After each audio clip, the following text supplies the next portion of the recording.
Hey everyone, welcome to Queerly Recommended, the podcast where we recommend queer films, books, TV shows, and more. I'm Kris Bryant, a contemporary romance writer for Bold Strokes Books. And I'm Tara Scott. I review sapphic fiction at the Lesbian Review and Smart Bitches Trashy Books.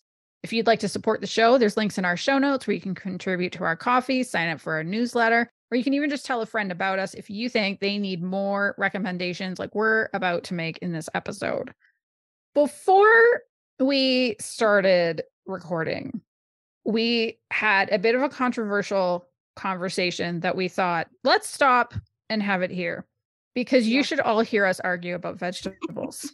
Because Kris said... It's passionate. We're very passionate about vegetables. Very passionate. So it turns out we are aligned about kale. Kale is garbage. Kale is bullshit. I mean, if you need it, throw it in your smoothie. If you need the fiber, I guess. But there's so many other better ways to get fiber, in my opinion. Hello, Kashi Goleen cereals. But also, like kale, so this is a true story. So whenever I have extra little pieces of vegetables or like sweet potatoes, things like that, I throw the extras out in the yard for the woodland creatures to eat them. Because here we have possums, we have raccoons, we have birds, squirrels, we have them all. So rather than dump it, and we don't have compost here, but I throw it out there. And I made this, I had one of those home delivery where you make a meal, you know, you make a nutritious meal. Yeah. And they gave me like 20 pounds of kale for this meal. And I'm like, no way am I eating all this kale. So I cut like 2 leaves. I cut it real small, put it in the meal, and the rest I threw out for the animals. And nobody touched that kale. Not a single animal touched the kale because it's nasty. They knew. Nasty. Animals don't even eat it.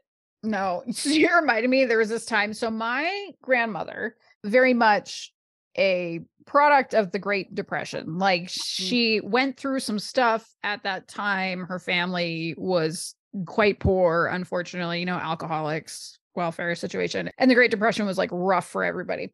And so she wouldn't let food go. Like she was just not, you know, every so often my mom or one of my aunts would go in and just like clear out the salad dressing bottles because they were nasty. And so there was one day though, and if leftovers would get to the point that nobody would eat them, she would put them out for the cats because my grandparents had a farm.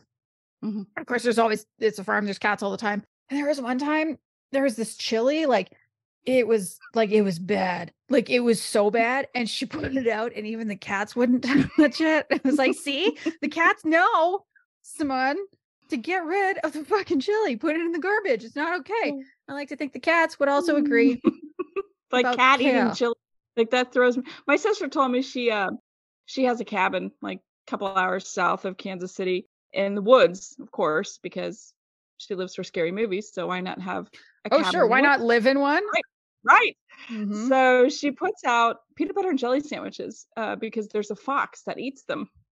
Like she'll put out eggs. He brings his little hands up to hold the sandwich to his face. But she was like, she put out this peanut butter and jelly sandwich and she went inside to do something and she went back out and it was gone. She's like, what the hell? I just put this out. And she didn't see a fox. So they had to pull up the cameras. And it was a black cat that came and stole her sandwich. And I'm thinking, do cats eat peanut butter and jelly? I mean, is that a thing for cats to eat? I know they love bread, but I have no idea.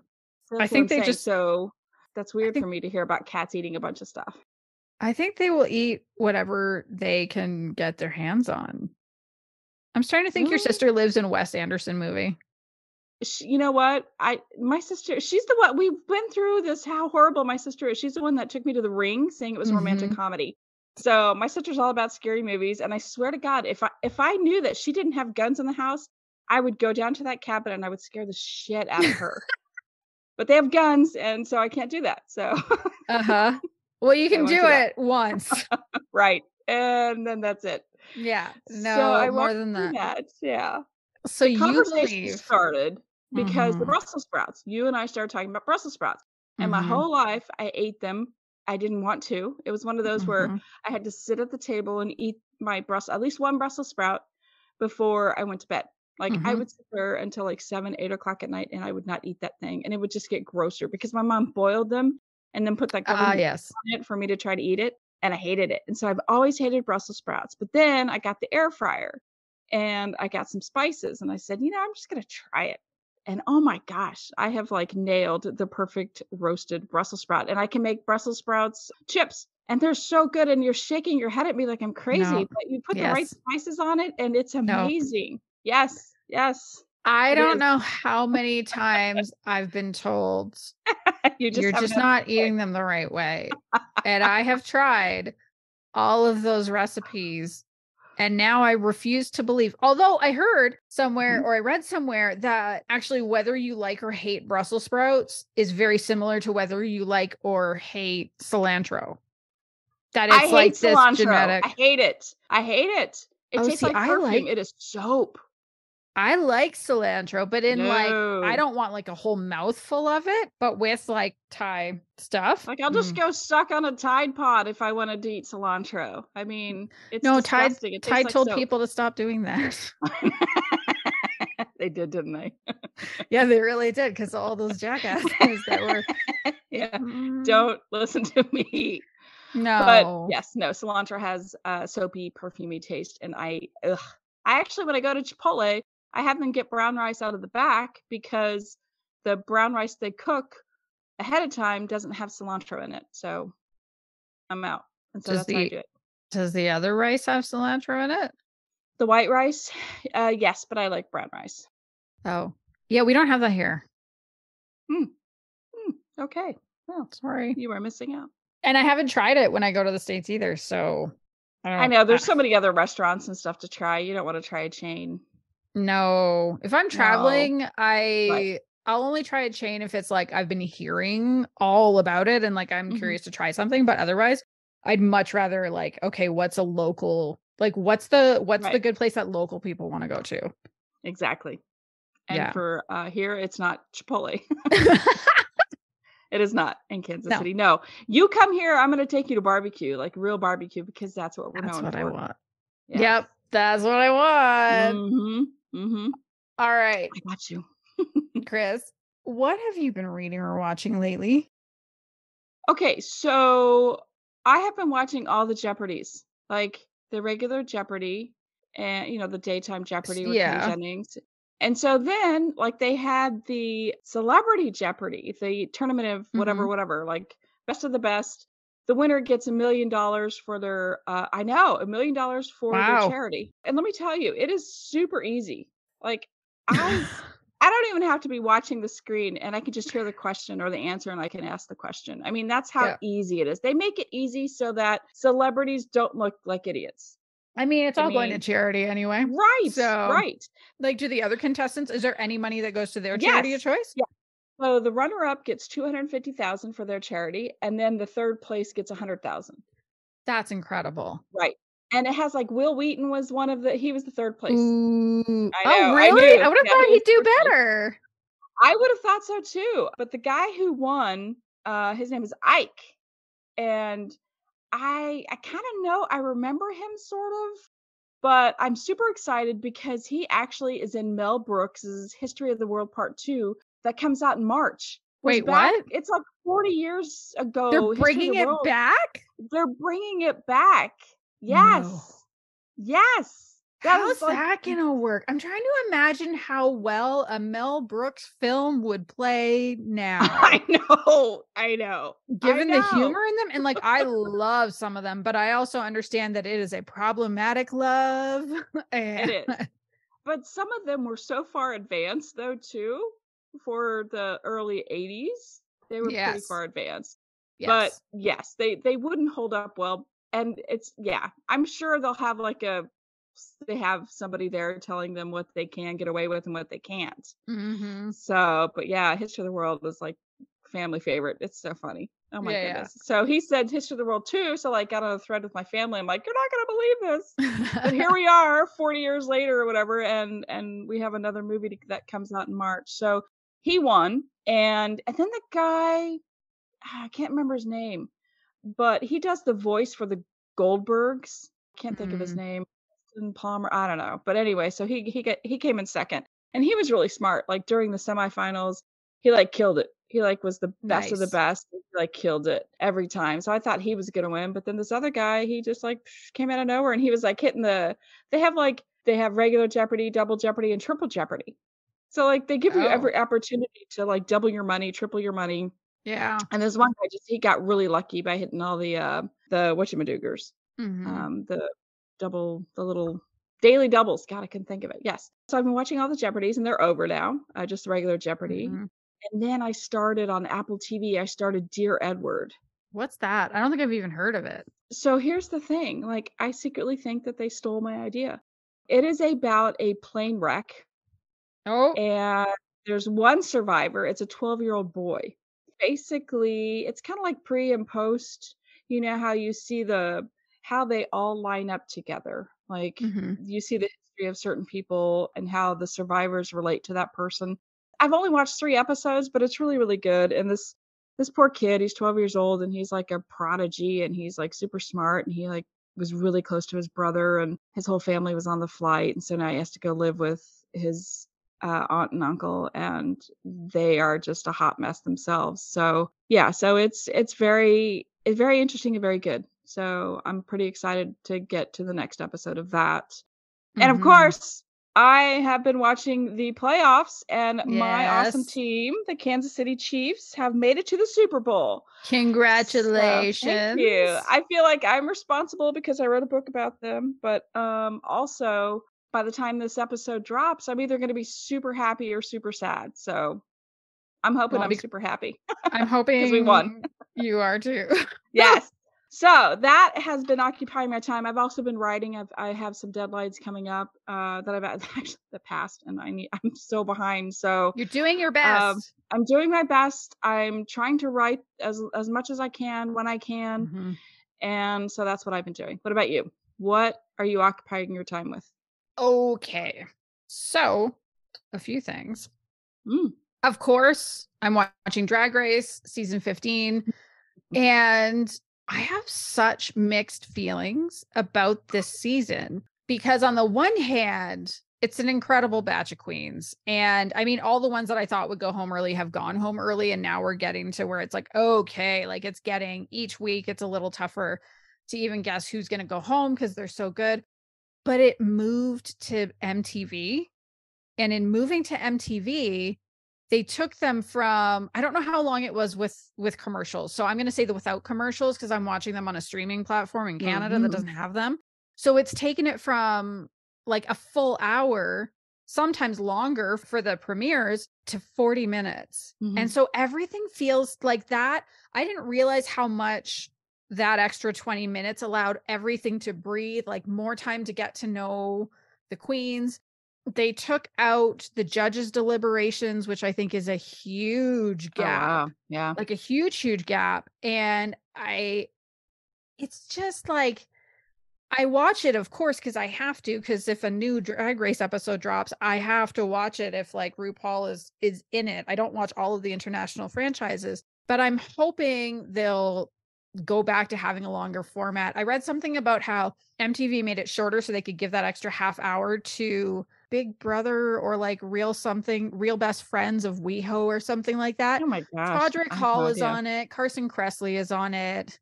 I haven't seen it, but like, really? You're gonna take the like one of the most popular franchises in the world right now and do it's weird. So I'm gonna stick with it and then hope that it gets better in the future. Hmm. Um Also, Neil and I started watching the most adorable show ever. It is so, so, so cute. Because he was like, "Hey, do you want to try this?" And I'm like, "Sure." It's a Japanese show. There's lots of food in it. I like shows with food in it. Let's give it a try. And it's called The Mackinac Cooking for the Mako House. And it's about these two 16-year-old girls. And they're kind of at a point where it's like, well, you either go to high school or you just go get a job and live your life. And they're best friends and they go to Kyoto to try to become Makos, like geisha apprentices Mhm. is what they're trying to do. And one of them is Kyo, and then the other one is Sumire. And Sumire is so good at it. And it's her dream, really. And Kyo was like, "Yeah, I'll go. It's your dream." And we said, "We'll always be together." And Kyo is so crap at it. Like, she's so bad. So this first episode is like, Kyo is so bad at this. She can't do the dancing because she's not coordinated. She doesn't have the gravity, or the gravitas, and she's just real bad at it. and they're going to cut her loose, but they figure out that she's really good at food. Like she's really good at cooking. And the woman who had been cooking for them has an injury and she can't do it anymore anyway. And so they get to stay together because they're in the house and she's cooking for everybody. And it's just like, it's all good vibes. It's like slice of life, really. There's no real plot to it as far as I can tell. But it's like every time, and there were a few times we were like, oh no, is this going to take a bad turn? Is this girl going to get sexually assaulted in this moment? It's like, no, it never, or like, is there going to be a fight? No. Every time you think something bad's going to happen, it doesn't, because this show is the power of friendship and food. It's just delightful. So if anybody is having a rough time right now and just wants like a warm hug of a TV show, you absolutely should check that one out. There's only 8 episodes. It's actually a pretty new show. We have 1 episode left to watch, and I love it with all my heart. I want to just like wrap Keo in bubble wrap because she's so freaking cute. But then if she was in bubble wrap, she couldn't cook me food. So maybe I'll wrap her lower from bubble wrap. That sounds cute. Yeah, that's all the stuff, unless you want to hear about the workout program I picked up again on Beachbody, but probably not. So, Kris, what is your official recommendation this week? Okay, so my recommendation is basically our 2 worlds colliding, yours and mine. Okay. So when I heard that there was an apocalyptic show, I was like super stoked. Like, so, you know me. I mean, everybody here knows how much I love everything zombie. And normally I watch something until it ends or it's just simply too awful to continue. So I started watching The Last of Us because it stars Pedro Pascal, who's Joel in this. Everybody's internet boyfriend. I'm sorry, I don't care your sexual persuasion. If you don't find him charming, you have to at least find him charming, even if you don't want to bang him. He is charming, right? He's the Mandalorian, of course. Exactly. So you gotta love him. So his job in this series is to get a teenager, Ellie, to a safe zone because she hasn't turned into a zombie, even though she's been bitten twice. So they need to find out why she's as special as she is. All of this is based off of a video game that centers on LGBTQ characters. And I know that you haven't played it because, of course, zombies. But I also know that you're a gamer. And Neil's played it, and he loves it. He said it was really excellent. And actually, this just to give you like little peek into what my marriage is like, because he is the sweetest person on the planet. He was like, "Okay, you should watch this cutscene. You should come watch," like making sure that I got to see some of that good queer content, right? Because I wasn't going to play the game, so yeah, right. I got to see basically all the stuff that people were freaking out about when it came out. Sweet. Yeah. So it's not as action-packed as most zombie series or movies are, but each episode tells an individual story, and you can kind of tell that it's a video game, but it's not super obvious. But you can tell, like, oh, here are some secret stash guns. Oh, that's kind of like a video game. And it reminds me of Lara Croft, Tomb Raider, how that is a movie based on a game. So you can kind of tell that there's like gamey stuff in it. I want to recommend the show for all of that, because of the zombie stuff. And also especially episode 3, because the whole world is talking about episode 3. Okay. So I'm so glad you said that, because it was funny. I texted you. So I was like, well, obviously I have to watch this. So does it make sense for me to kind of cut in here and explain my relationship with the series so far? Sure. Go ahead. So I was not going to watch it because I don't watch zombie shows, exactly as you said. I don't like the tension. But I was a little bit intrigued because some of it was filmed in Calgary, where I live, and also in Edmonton, which is a few hours away, and High River, and kind of like just around the province. And there's like in the second episode, they're walking along this flyover, which is like right by my company's headquarters. And it was so cool because somebody I work with took a photo of the, like, as he was watching on TV, where he's like, hey, look at our building, and it's like bombed out. But I remember when they were filming that day, because it was the day that one of my favorite people I've ever worked with, it was his last day of work. We were doing his going away luncheon a couple blocks away from the office, and he was late to his own going away lunch because it was blocked off for filming and he couldn't figure out how to get to the restaurant we were eating at. And then we're like, what's that? Oh yeah, they're filming the show. And so now it's like, it's here. There it Right. is. That's that thing that That's happened. amazing. And so I truly wasn't going to watch any of it. And then I saw everybody in my Twitter anyway, freaking out about episode 3 and how beautiful it was. And so all I knew was that there was like this gay love story there. And then I had people start reaching out to me saying that I specifically should watch this episode. It's okay if you haven't seen the other 2. And I think you might have been one of the people who's like, are you going to watch this one? Or maybe I reached out to you and said, I'm going to watch this one. Either way. Yes.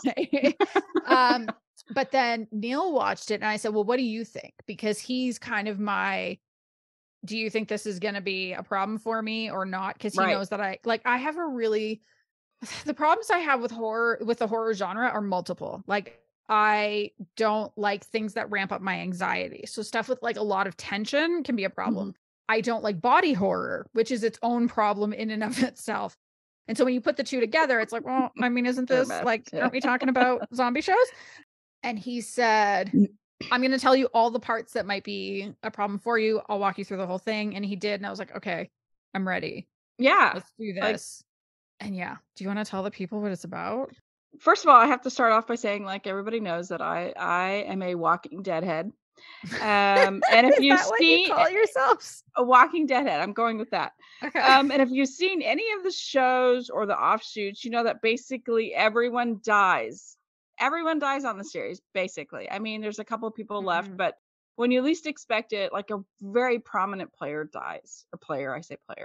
Character dies. You know, it's morbid and it's sad, but that's kind of the reality of these apocalyptic shows is like, okay, are you going to survive this apocalypse or not? And the answer is no, you're not. Rarely. So the whole time I'm watching this episode and the whole time I'm waiting for somebody to die because that is how television has programmed my mind.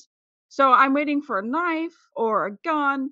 So basically what happens is Bill has built himself in his small little town. He has built himself like the perfect apocalypse block neighborhood. He's a prepper. Yeah, he is a survivalist. Like he has a secret bunker under his house. It's got like a bajillion guns and ammunition and he ends up putting like a security gate around. You see one side, so you don't know how big this thing is, but it's at least a block long. And he hears some noise and somebody has fallen down this hole that is outside of it's kind of one of the that he dug. Yes. So it's like a secret trap sort of. And so somebody falls down it. So he's like, shit, I got to go out there. So in the meantime, like he's the coolest person because he like grabs a boat and he like goes out and he gets gasoline and food. And so like he hits the Home Depot or whatever, some big, huge thing. And he like has all this stuff. So he like for years he has been building and he's been by himself and he's okay with that. And so he hears this person fall because he has these video cameras everywhere. So he goes and he's like, who are you? What are you doing? Why are you here? And it's Frank. Is it Frank? Yeah, it's Frank. So this guy's like, oh, it's just me. I was with 10 people, but everybody's dead except for me. And so the whole time, so he helps him. He gets him out and he's like, here, I'll feed you a meal, but you have to go because I don't want all the freeloaders to know about this place. I need you to get out of here. So the whole time, I'm not even kidding. The whole time I'm thinking he's going to kill him. He's going to kill Bill. He's going to pull a knife on him because this is what always happens. You start trusting somebody in any of these zombie apocalypse movies, franchises, whatever, and you're always disappointed in humanity. Like that's just the way it is. So the whole time I'm like, oh my God, it's like, he's going to kill him. He's going to take everything. It's awful. This is going to happen. So like, so the first time, I mean, for the first 20 minutes of this episode, I'm like stressed out. And then when you finally realize that that's not going to happen, I missed out on a lot of the beautiful romantic stuff of this episode. I really did. So then I had to watch it again. Because that's the thing. Like he thinks it's just some drifter who's off to the next quarantine zone. Right. And instead, what we actually get is a complete love story. That you're not expecting at all. I was not expecting that. No, I read a really interesting interview with, I don't know if he's the showrunner I assume he's the showrunner, but if nothing else, he's the guy who wrote the episode, just saying that they knew the first 2 episodes were tense and they wanted to like shift gears a little bit, like just like downshift a bit, let people chill out before it gets back into things are tense everywhere with Yeah. Ellie and Joel. Mhm. And so I didn't even know that this episode, like, I just went, "Oh, new episode." Like, I don't read about it Mm-hmm. because I don't wanna know. Like, there are just certain things I just don't wanna Yeah. know. I just wanna enjoy it because I don't get a lot of zombie stuff that's worthwhile. So, I Mm-hmm. just, like, went into this, and that's why I was so stressed because I didn't know about anything. I didn't know that this was gonna be a sweet, romantic, just a heartfelt and heart-wrenching episode all in one. I was not expecting that. And so then when I finally got it, I was like, "Shit, I gotta watch this again," because, like, I Mm-hmm. was just too stressed about, like, humanity failing like everything else that I've Yeah. watched zombie-like. So, yeah, so it was absolutely beautiful, and they were together for, I think, do we About wanna 20 ruin it? years. Yeah, 20 years. I didn't know how Well, far we wanna go with this. I think it's like, I don't think we need to kind of get into all the nitty gritty details, but I think it's Mhm. fair the way people have talked. You don't cry as much as people have talked about crying. Right. If, but I would say for the people like me, if you're a gigantic baby who can't handle zombie shit, I promise you can handle this episode. There is one zombie in it. It is completely immobilized, so it can't Right. attack anybody. And, they're not killed by a zombie. Right. They're not killed by It's raiders. right. And I absolutely okay, so, like, the only time I got emotional during it, like, the second time, but I Yeah. tell you what, freaking Linda Ronstadt, that song Mm. at the end, Hmm. like, that and then the very last scene, like, pow, that was amazing. That was Yes. Do you that mean was the very last of them powerful. together? Because it is framed by Ellie and Joel. And so there's like it's oh God, what do you call that? There's a literary term for like the frame. So the frame around the episode is Mhm. Ellie and Joel are passing through. They need to get supplies.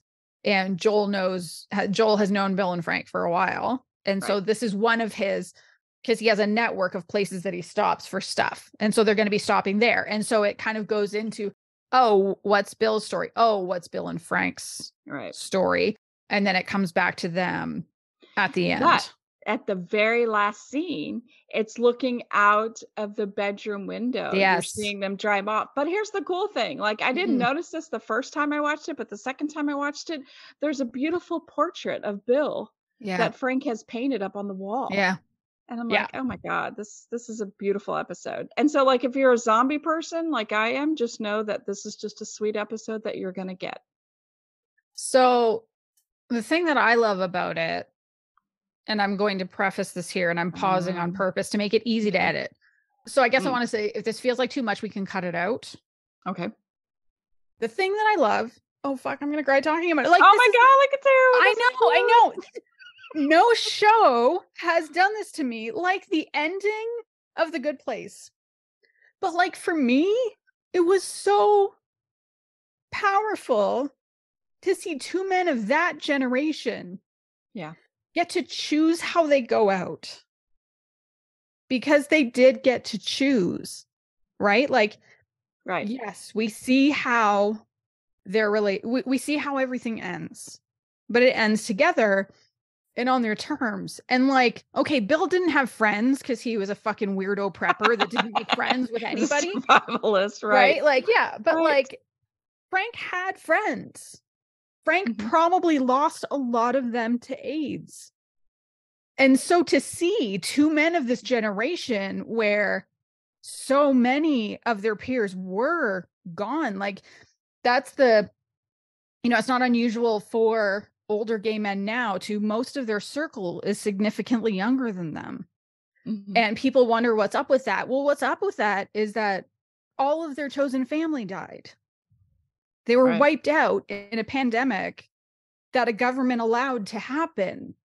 And so to have that kind of like not that whatever the thing that turns people into zombies is the same as AIDS, but just to see government mismanagement Right. and how And things turn out in two different ways. And to see that there can be like, to me, it's still a happy ending. It's a really oh yeah. beautiful Oh, for ending and a sure. really Yeah. fitting ending. And I That loved I'm sorry, I totally interrupted you. no, I was just gonna say that they got the ending that so many men didn't get. Right. And I love that the show gave that to them. I love the words. I loved that that Yes. gruff Bill is like Oh, like the words, like you know how me and my yes. quotes, I mean, is so cute because he's like, I'm old, I'm satisfied, you were my purpose, is what he tells Yes. Frank. I know. I And was Frank is like, ruined. I know, because I Oh my don't God. support this, but it's incredibly romantic. Yeah. Oh So man, I was so ruined by the end of that. I texted Kris and I was like, I don't know what to do with myself now. Like, what do I do? Because it she was like, I was. think 8:30. I was like, what do I do? And she's like, Oh, is it too late for an edible? I was like, no, it's not. This is the good best idea. idea. And so that's what I did. If Nick Oh, Offerman, because Nick Offerman plays Bill, if he does not get mhm. an Emmy, he will have been robbed because he was incredible. He Like really was. the change in Bill Mhm. from the beginning to who he is by the end, even like his posture is different. Like it's just, I He's in don't, love. he's in love and He's in love. was truly transformed by it and was still Mhm. himself, but really Right. was able to become the best version of himself. Mhm. Mm-hmm. So I'm gonna end this just by reading this, but again, like I wanna go back to the whole Linda Ronstadt song. I Oh just wow, yeah. that perfect way to end it. Yes. But so he leaves a letter that Joel finds. Actually, Ellie finds it, but gives it to Joel. She doesn't finish it. But I wrote this down because I thought this was very powerful. Mm-hmm. And he writes, I used to hate the world and I was happy when everyone died. But I was wrong because there was one person worth saving, and that's what I did. I saved him, and I Mm-hmm. protected him. That's why men like you and me are here. We have a job to do. Yeah. So, and then he ends it with, "And God help any motherfuckers who stand in our way." So, so I mean, besides that line, everything truly. else was amazing. I Right. think that line was actually really fitting though. Like again, True. so Bill, he didn't lose who he was. Right. Right. He was gentle and soft, and then he was still like a Yeah. survivalist. Yes. I don't know if you saw, he was on Jimmy Kimmel and there was also a similar quote in a piece in Vulture about this, but Nick Offerman was actually booked to do something else at the same time and was Oh. like, "Oh no, what do I do?" and passed his wife Megan Mullally the script and she finished it and she said, "Buddy, you're going to Calgary." You don't have a choice. You had to do this. Yeah. Very Yeah. important, very important. Yes. So that was my recommendation for this week. What about you, Tara? What is your official recommendation? My official recommendation is something that I've been looking forward to Yes, for a you have. very, very long time. It is the Villain series by Lee Winter. It's a duology. The first book is called The Fixer, the second book is called Chaos Agent.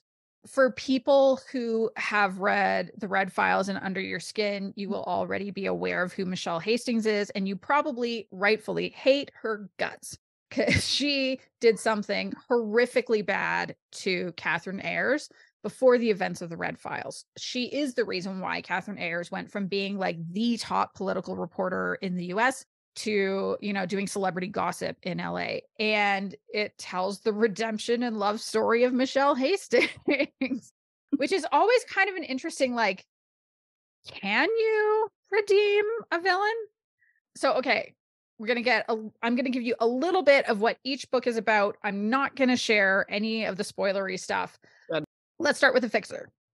With The Fixer, Michelle Hastings is the CEO of a shadowy organization called The Fixers. Basically, if you have like a shit ton of money and you want to have, you know, use some of that money to secretly either create a problem or deal with a problem, that is who you call because they will do it by whatever means are necessary, ethical, moral, or legal. She hires Eden Lawless, who is actually like an Great environmental name. activist. I know, isn't it? So she hires Eden to deal with the corrupt mayor of Eden's hometown. because somebody has called the fixers and said a re-election is happening and you need to make sure, an election is happening, and said you need to make sure that she is not reelected. And Eden is the only person who has ever been able to get the mayor to crack. And it was something that happened when Eden was quite young. She was in college, but it led to some events that she was like, I'm never coming back to this town.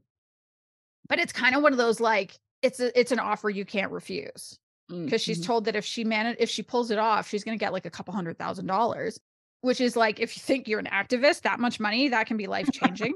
Right. Or it can go to like incredible causes that you care about. Eden doesn't know that she's basically working for Evil Incorporated. And she also doesn't know how unusual it is that her new boss wants to check in with her every night on Skype to keep track of her. Because usually Michelle does not check in with people. And then like a bunch of other shit happens that, like I said, I'm not going to get into for spoiler reasons. Let's just say Eden does the job. The job is done. I won't say how it goes, but the job is done by the end of the book. Eden and Michelle have no idea that their crushes on each other are mutual. But there is no, like, at that point, it's still just crushes, right? Not together. Nothing has been admitted. No kisses, no nothing. And Michelle hires Eden to work full time for the fixers, which is not how I thought that was going to end, but okay. And I will say that book is actually quite lighthearted, which is interesting because there's a tone shift with Chaos Agent. So in Chaos Agent, Eden starts her job. She still has no idea that she's working for Evil Incorporated. She doesn't know because nobody's telling her. She just goes about being herself. She charms the shit out of everybody. Even people are like, what is happening? She fills the office with plants. She starts like this organic fair trade coffee club. Like, she's doing all these things.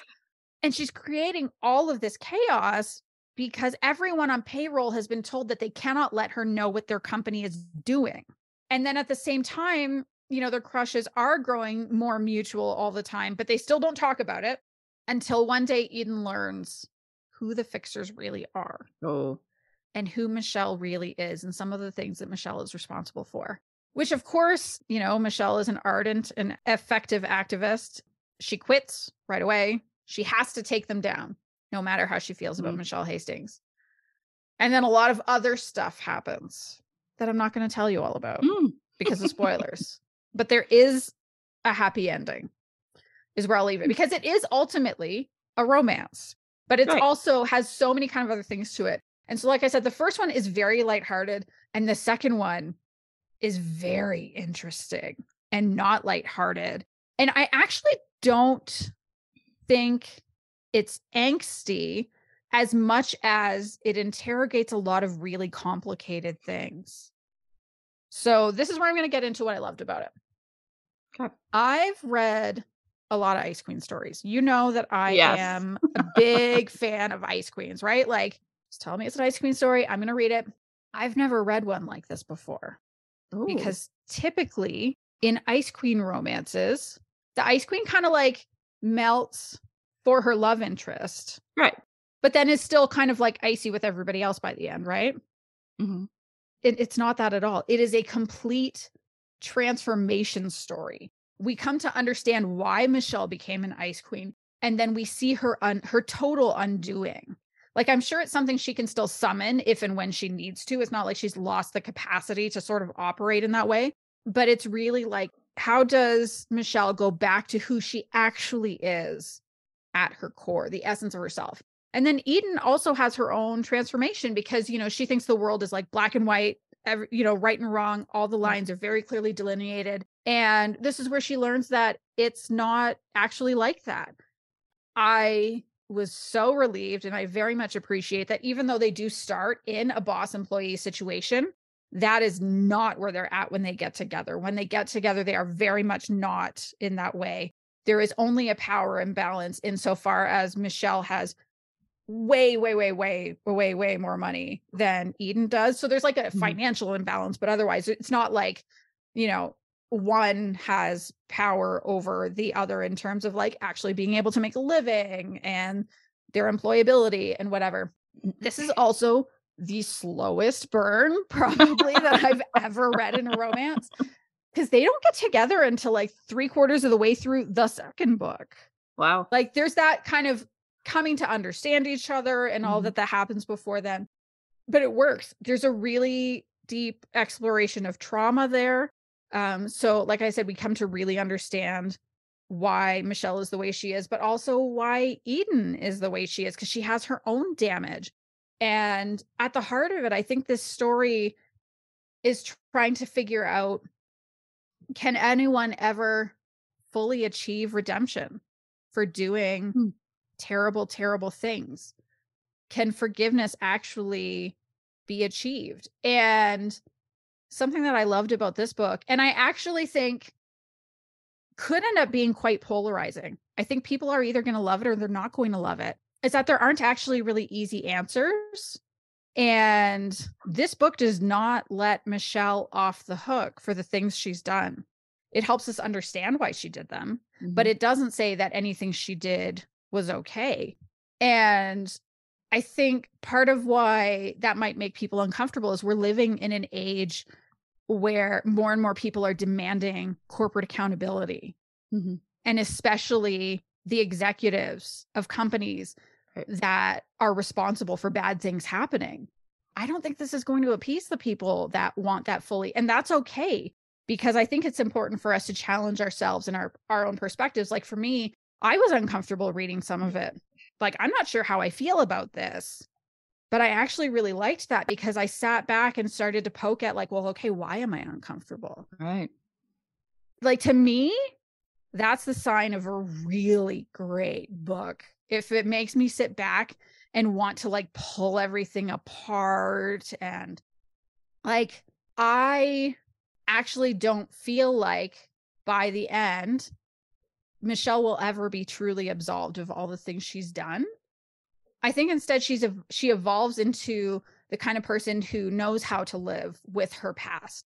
And it was just like, it was really delicious and showed this kind of, it's not what I expect out of a romance, I guess. Mm. Like, not that romance can't make you think. And I think it's just that like I've been gravitating towards more of the fluffier ones in the last Right. 5 years. And this is not fluffy.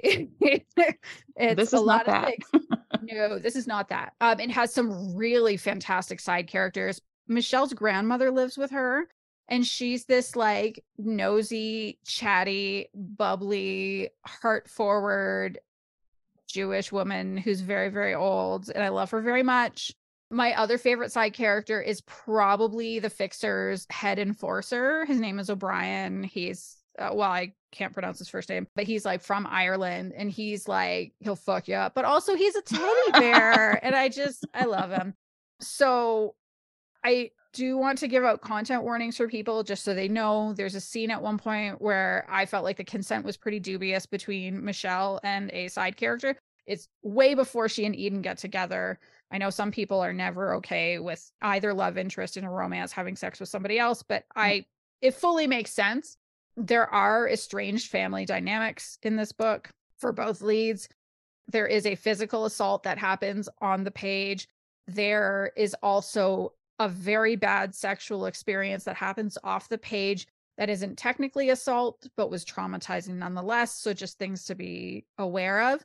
Mhm. I highly recommend this, though. I actually think these two books together would be an incredible book club read because it's just so layered and there's so much there that you can dive into. And, I think we've talked about before that I've had a harder time just like getting into Right. books and staying in them in Mhm. the last few years. And these ones held my attention in a way that hasn't happened since Truth or Measure and Above All Things. Like, it's just, it sucked me in. It held me. It's so good. I love these characters. It makes me want to go back and read The Red Files and Under Your Skin Oh, and yeah. then read Mhm. these again. And the thing that I think is kind of incredible, I meant to say this up front, but we're going to close with it. Lee Winter never intended to write these books. She never intended to tell Michelle Hastings' love story because she's awful. She did horrible things Right. to Catherine Ayers, who is, again, one of my favorite ice queens. And I know many people love her, including, the author. And I can't remember I read this, if it was, I think it might have been in a blog post or in her newsletter or something like that. But she became friends with the narrator Angela Daw, who has been narrating some of the books for Ilva. I first got to know Angela Daw because she did one of Nalini Singh's series, and Nalini Singh is this like incredibly popular paranormal and urban fantasy romance author, like mainstream author. So I first heard of her like a decade ago, and I was like, oh shit, she's doing stuff for Ilva. This is a good time. I like this. And she's been doing some of Lee Winter's books, and they've become friends. And so she gets her to narrate the occasional short story. And there's this one short story. It's so fun. I cannot remember what it's called.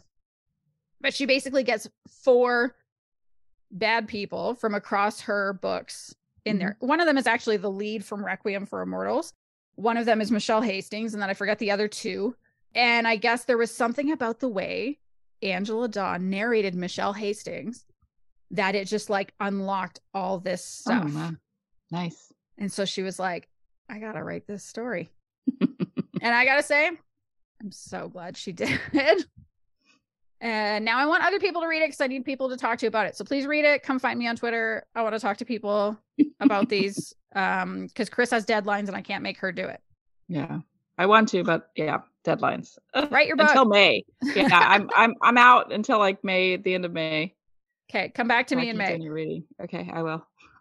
That is all for this episode. Thank you so much for joining us. If you've enjoyed the show, please make sure you subscribe wherever you listen to podcasts. And if you have a friend that you think would like it, please tell them about it. If you'd like to support us, the links are in our show notes to our coffee and our newsletter sign up.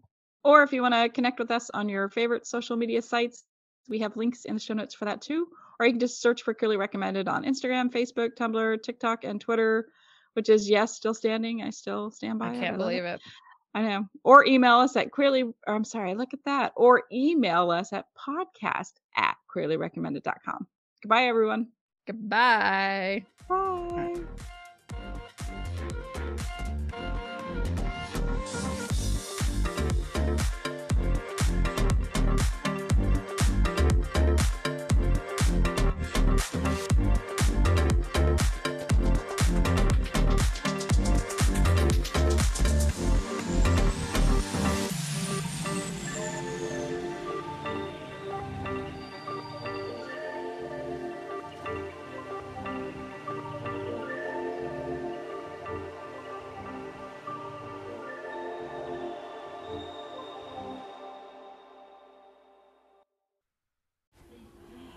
Okay, so the Chiefs won the Super Bowl, and I could not be more excited.